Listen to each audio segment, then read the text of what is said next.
have everybody's attention?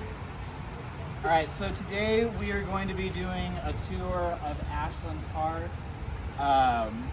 It is called Ashland Park because it's named after Ashland, the Henry Clay estate.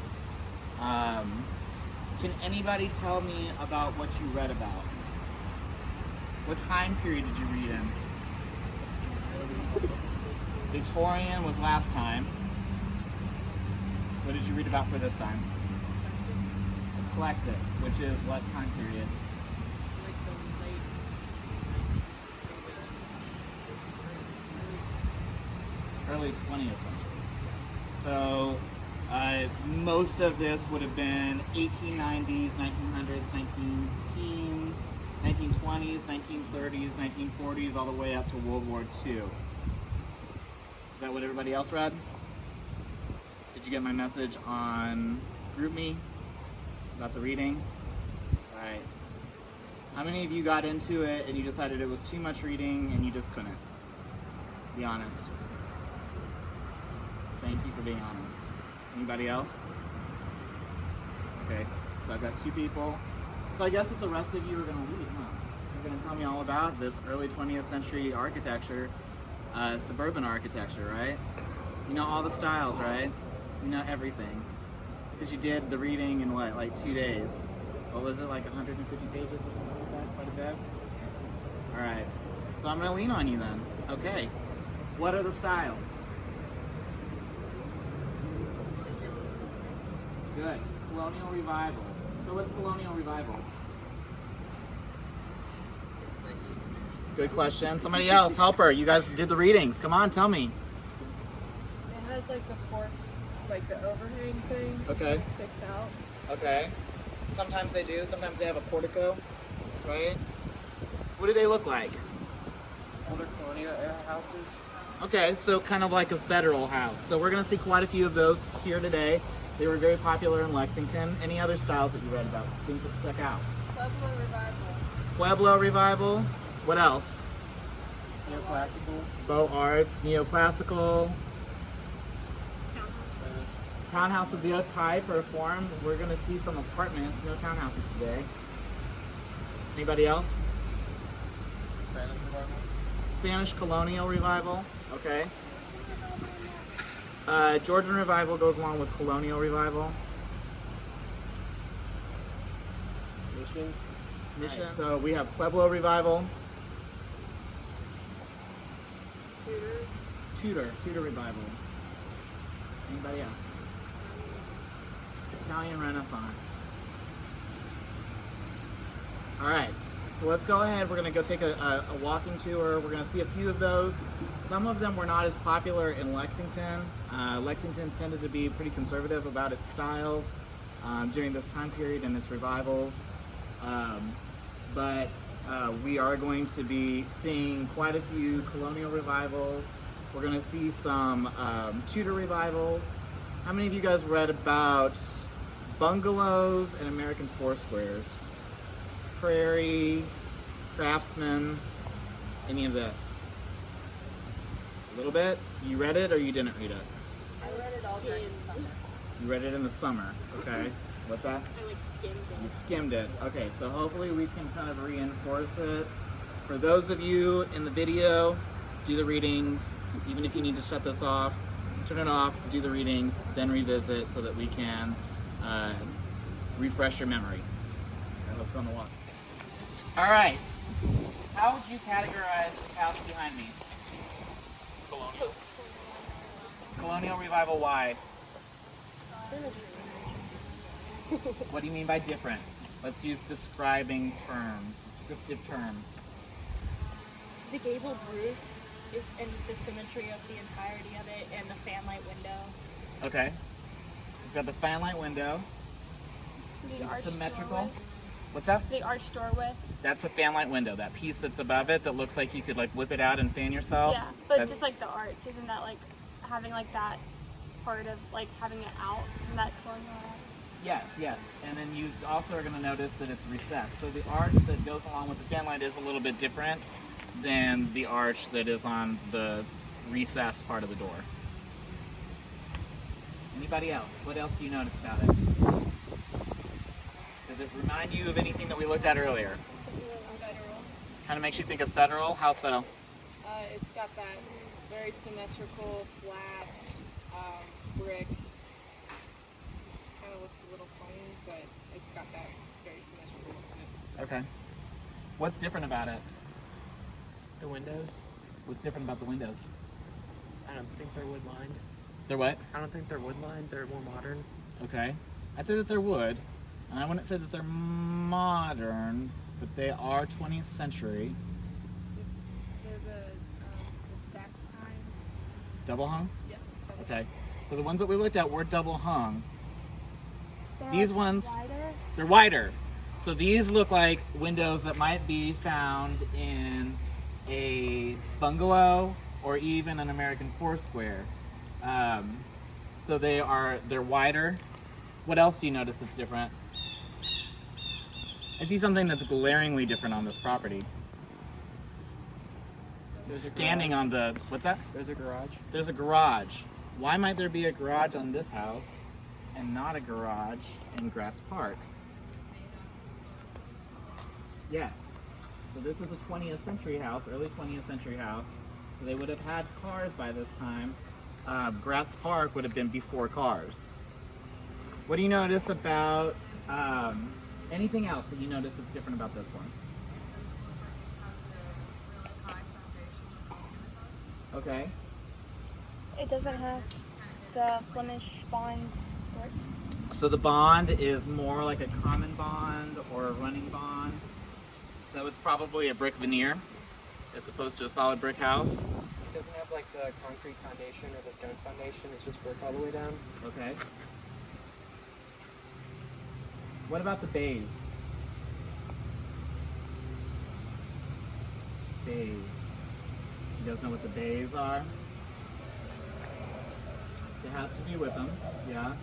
So this house has 1, 2, 3 bays. What am I counting? It's a dog. We're paying attention to the house. How many bays? Is it like where like the structural like where the windows would line up so that there's Yes. structural? So oftentimes you can kind of tell where the rooms are by where the windows are. Windows and doors. So on this one, I have 1, 2, 3. How is this similar or different to what we saw in Gratz Park? There are 5 in Gratz Park. A lot of them have 5. If they were to only have 3, chances are it would no longer be symmetrical. The door would be off to the side. Do you remember that? All right, let's look at the one next door. All right, what about this? What do you think that this is? Close to a bungalow. It's not Spanish Revival. Let's start with the type. It's a type. You would have read about it. What is a 2-story bungalow called?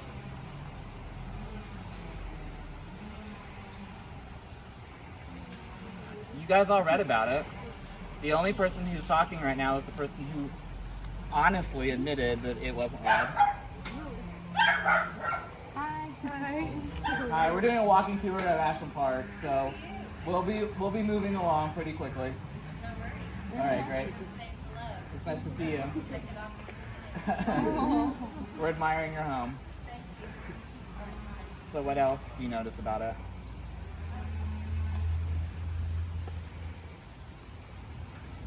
What do you think that it is? 2-story bungalow. Just to detail, this house was built in 1918. 1918. And it looks like that you have a plaque from the National Register. It is. Do you guys remember what the National Register is? They're learning about all of that right now. And if my dress has it could be on that, and I can Okay. Yeah. These trees also were done by the Olmsted, Okay. and this is an Olmsted park, so all of these trees they put up Mhm. were original from when the house was built, so they're probably 100 years old. Okay. Right, sorry. No, you're. I actually live down the street, so I actually live in the neighborhood too. So I'm it's fun to be able to share the Ashland Park with them and let them get to see it. So thank you. What's that? Fontaine. No, they're from UK. They're actually UK students. So they're taking a class in historic preservation. What else do you notice? Type. I'm giving you a hint. What am I doing with my hands? What is this? Count. For what? Somebody said it. American Foursquare. Why might this be called an American Foursquare? It doesn't have the third window in the middle. I don't think it has so much to do with the windows. Think about the type. Think about the form. What's the form? What does form mean? Form is what? Shape. What do you notice about the shape of this? Yes. It's very simple. It's got 4 corners to a square. So it's an American Foursquare. I grew up in Indiana. Up there they sometimes call it a Midwestern cube. They can have, just because it's an American Foursquare does not necessarily dictate the style that the house is. Okay? So we're going to see that a lot of these have different forms, but they have a different style. So what style do you think this American Foursquare is? Why do you say colonial revival? Because it's got the fan light and the side lights. Okay, do you see any other styles mixed in there? It's got 2 small pillars, which make you think of what? Classical, maybe? Yeah, classical. And then there's some other features in it that I would say make me think of prairie style. What is prairie style? Do you guys know? It's like with the shingle. Isn't that like part of it with the shingle style? Sometimes they have shingles. So prairie style is named after the Illinois prairie. What famous architect is from Illinois? Frank Lloyd Wright. So he is one of the first people to do prairie style architecture during the early 20th century, which goes along with the date that she told us that her house was constructed, right? So there are prairie style features on this house. A lot of them are in the porch. I see prairie style features in the window design. It has a double hung window, but the style is different than their neighbors, right? It has a colonial revival door surround. It has some colonial revival features on it, but then it even has a terracotta roof, which kind of is a different style as well, maybe more something like a Spanish style. So this is a perfect example of eclectic architecture. It can have a solid form, but it can also have several different styles that all contribute to the look of this house. How are these houses so far different than what we looked at last class when we went to Fayette Park and we talked about Victorian architecture? They're less ornate. What about the scale? What do you notice about the scale? Much smaller, okay. A lot of them are symmetrical, so we're moving back into symmetry again. What else? Geometric design. A lot of geometric adornments, a lot less organic. So you don't see maybe quite as many baby faces, roses, vines, etc. So this will be a theme as we look at several of these as we go along. Okay, let's keep going. I want to talk about this little house really quickly as we're moving along. This is not something that you all read about, but it is very interesting. Does anybody recognize the form of this house? What? It looks like a shotgun, but the other way. A shotgun, but the other way, and some of you used a term for that. A ranch. What's a ranch? One-story long house. One of the things that you'll notice, some of these properties, some of these buildings sit on the landscape. Some of them are designed to sit with the landscape. This one has kind of an interesting path. There's quite a few of these in this neighborhood. It's actually likely a manufactured house that was manufactured in a factory as a prefabricated home after World War II. The company was called Gunnison Homes. There were several different companies like this. Another one of them was called National Homes. They could be found largely throughout the Midwest. Gunnison Homes was out of Indiana, and they did a lot of prefabricated houses that were built specifically in this area. Again, it's not something that we're really covering today, but you guys should be somewhat familiar with the ranch house and prefabricated homes. One of the things that's really interesting about these is because this is a very desirable neighborhood, a lot of these are being torn down, and in their place, much larger homes are being constructed. But they are a really interesting piece of history. I think that this one is interesting because it's a little bit later than the ones that we've discussed, but you can see by this time period that they've actually added an attached garage. So we go from having the garage non-existent to having a garage in the back of the house to having an attached garage. And it kind of marks the progression that you still see today, because most new houses today have an attached garage, right? So a ranch has a basement. Yeah, it can still be a ranch that has a basement. It's all based on basically what you see on the form of what you see. For a scavenger house. How would you describe the house behind me? Why do you think that it's a Tudor? Very steep. It's got an incredibly steep roof. What else? What's that? It looks less, it's really stone, but less brick. Okay. So, interesting tidbit of information. Lexington, I think, has one of the higher percentages of stone Tudor revivals in the country. One of the reasons for that is that we have a lot of access to limestone. Anything else? What else do you notice? What else makes this a Tudor? It's a steepness and the asymmetry of like these pieces. Okay, so he said it's asymmetrical, and you also agreed. Yeah. And he said that it has these front-facing what?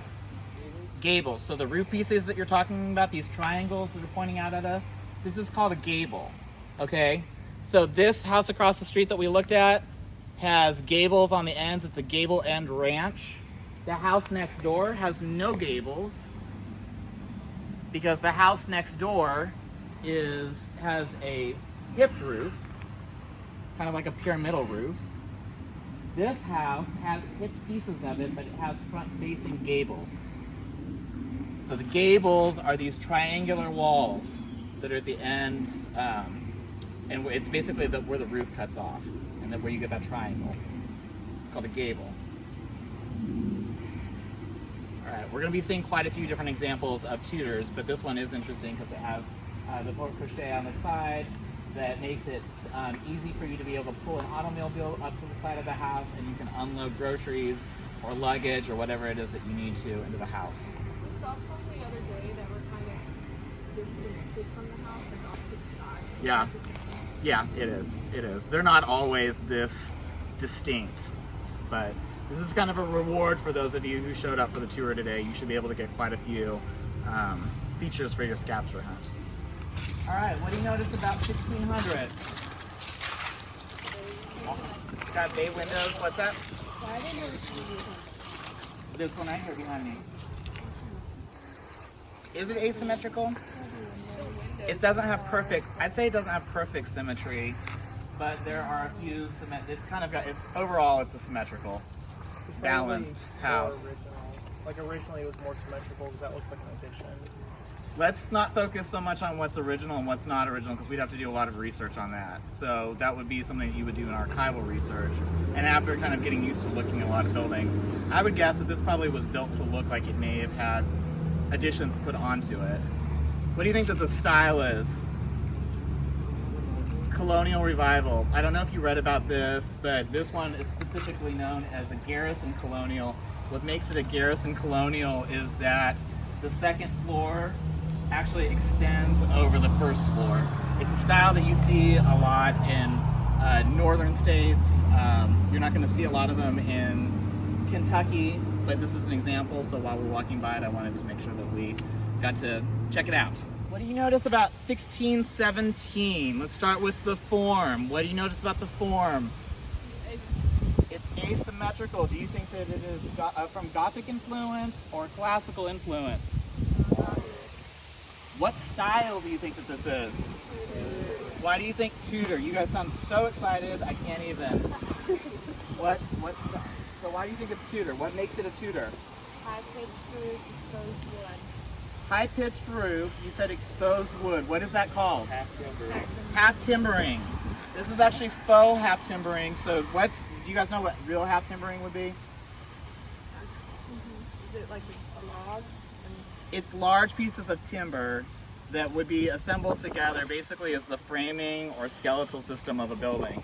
This one has been framed in more of a modern technique, and then all that they've done is that they've applied pieces of wood that they painted brown and stucco to that frame, to the walls, to give it the appearance that it is a medieval half-timbered building. Does Isn't that one from? That one is as well, yeah. Is the door real wood? The door is real wood, yeah. They're all real wood, but it's just, they've just taken like thinner pieces of wood and put it on the front. So when you look at all these houses, they all have veneers on them. So they're not solid brick like the houses that we looked at earlier. The framing system isn't exposed. It's a modern 20th century construction technique, and then they've added veneers to them to give them the appearance of being brick or half timbered. How can you tell the difference in a facade or a veneer? For the veneer for a brick, it's based on the bond. So however the pattern that the brick is laid is the bond. And then for half timbering, you can usually tell by the age, but you can actually look at this one and see that the pieces have been nailed on. See how they're like curving up. But in the 20th century, or even today, it would be incredibly expensive to build or construct anything out of, in the ways that they did in the medieval era. Half timbering would be too expensive to make any sense. So it just makes more sense to go ahead and do the faux half timbering like you see here. I actually, the garage that is behind my house was inspired by the half timbering that was done on this house. This house was built in the 1920s. My garage was built in 2016. It just kind of shows how technology has improved. Today we have concrete stucco board. So I just applied the concrete stucco board to the frame, cut out similar pieces of wood, painted them brown, painted the concrete board frame. It has a very similar look. Anything else? What else makes this a really good example of a Tudor revival? What's that? It has front-facing gables.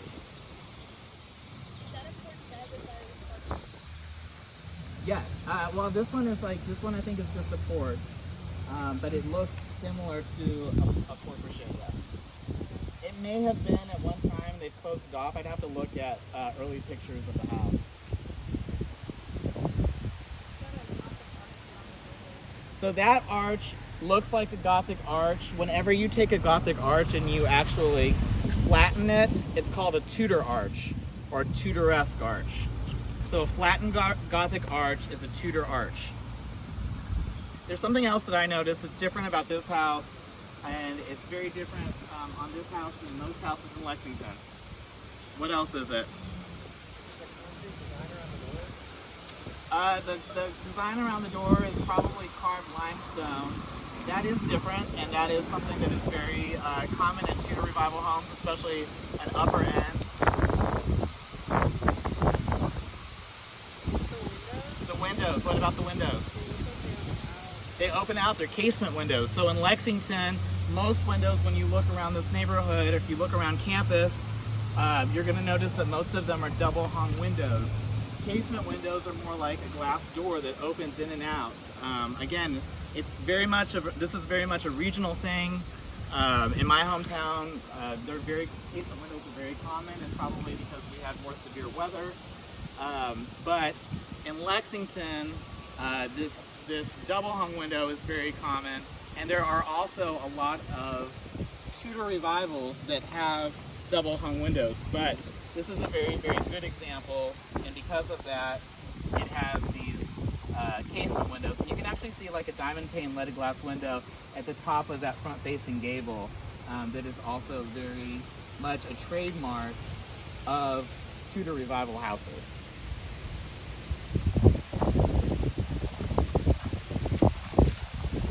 Any questions?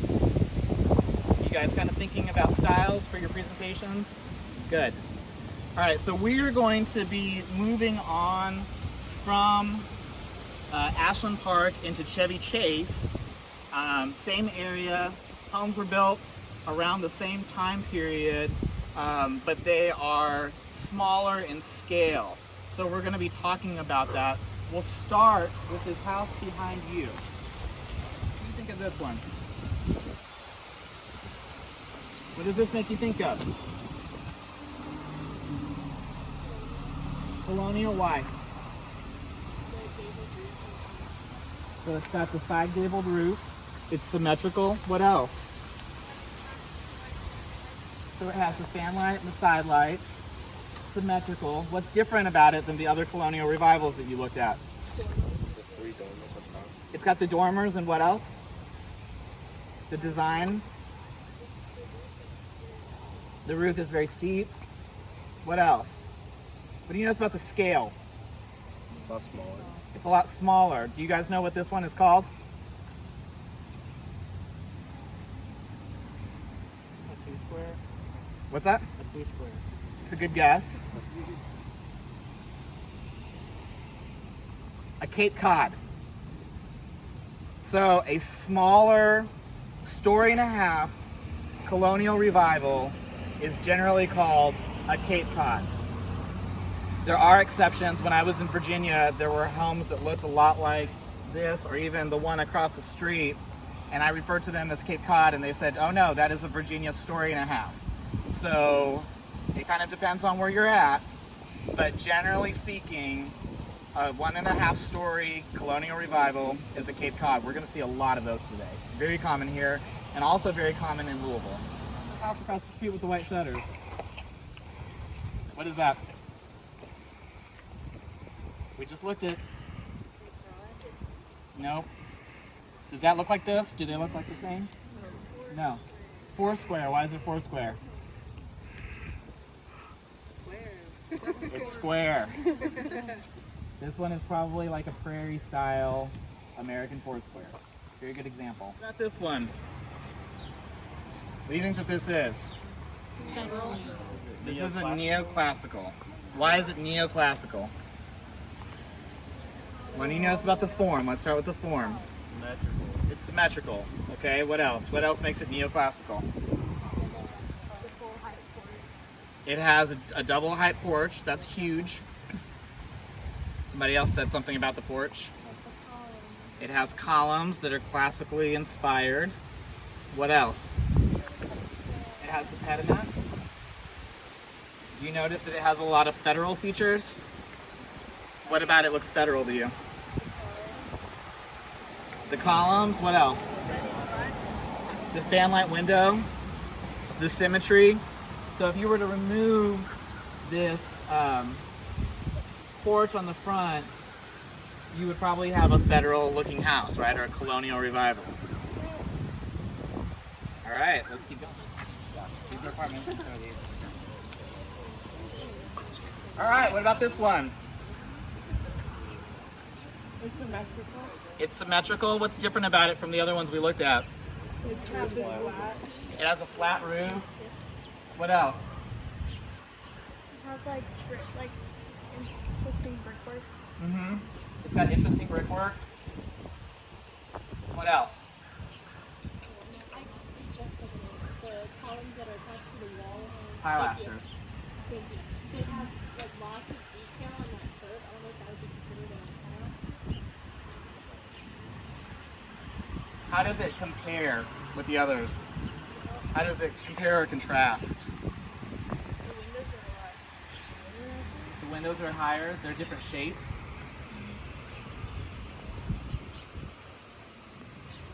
This building to me kind of looks like it could be a piece of machinery. It almost looks streamlined, especially in contrast to everything that we have looked up at to this point. I don't know that you read about this, but the style for this would be Art Moderne. Moderne is a style that comes after the Art Deco period. It still incorporates certain Art Deco features. So when you look at these decorative plates that are up at the top, they have a lot of geometry, have that Art Deco look to them. But the building almost looks like it's aerodynamic or like a piece of machinery. It makes me think of cars from like the 1930s, makes me think of radios from that time period, airplanes, usually things that that are in movement, right? Although this building is stationary. It's probably one of the better examples that I can think of in this neighborhood.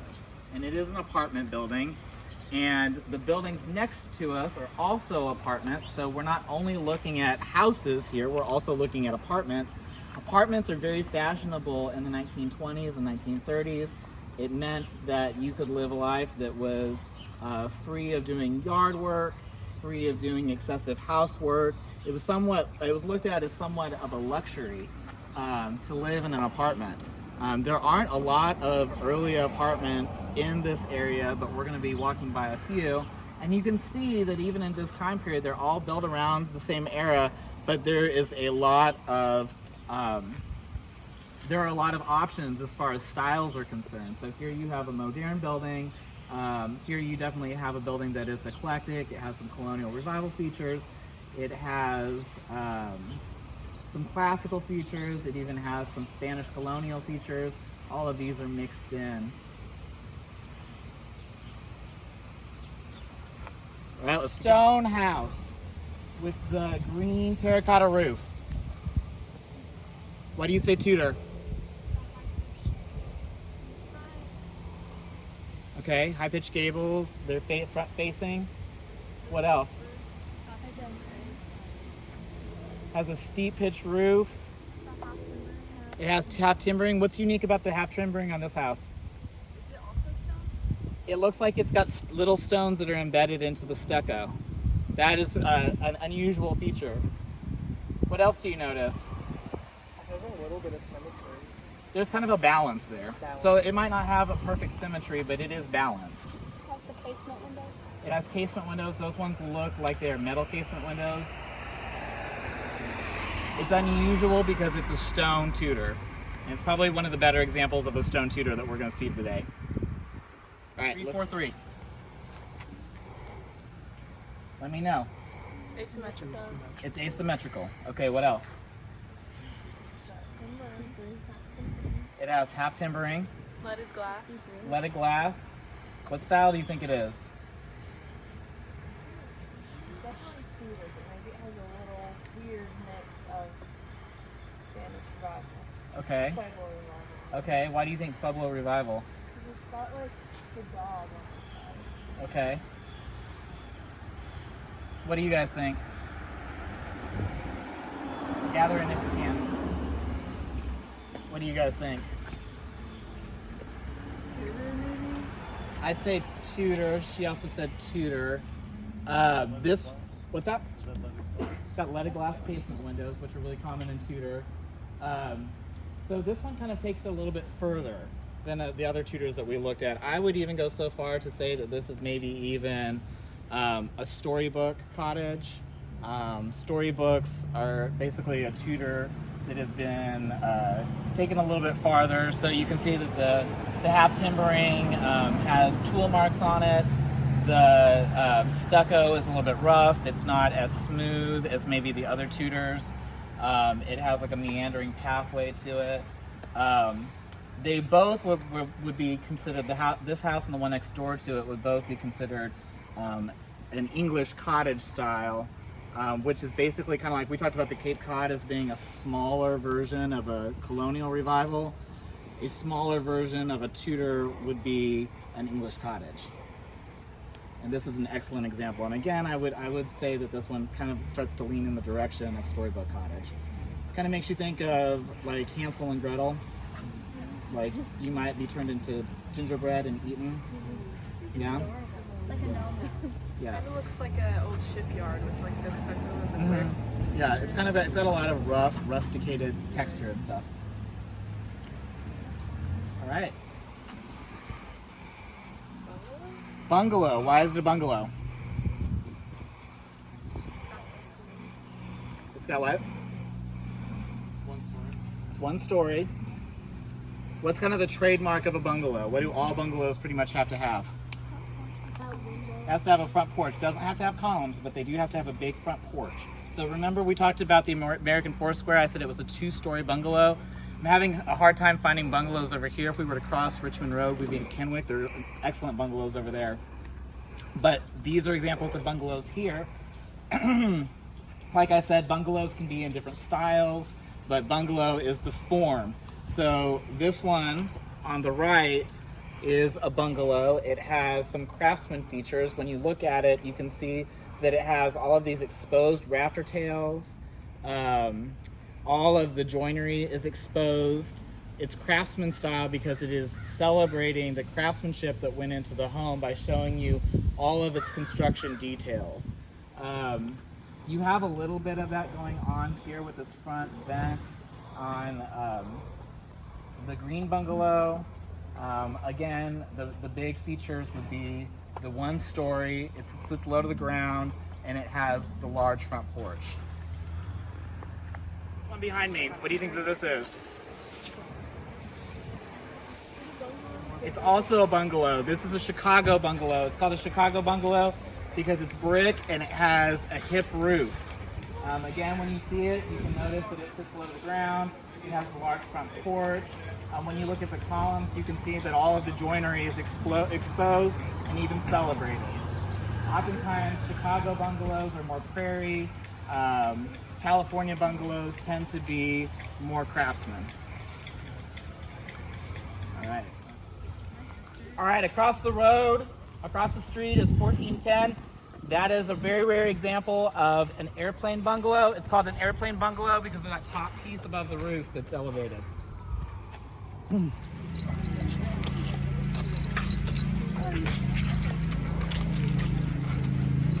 All right, what do you guys think of 317? Is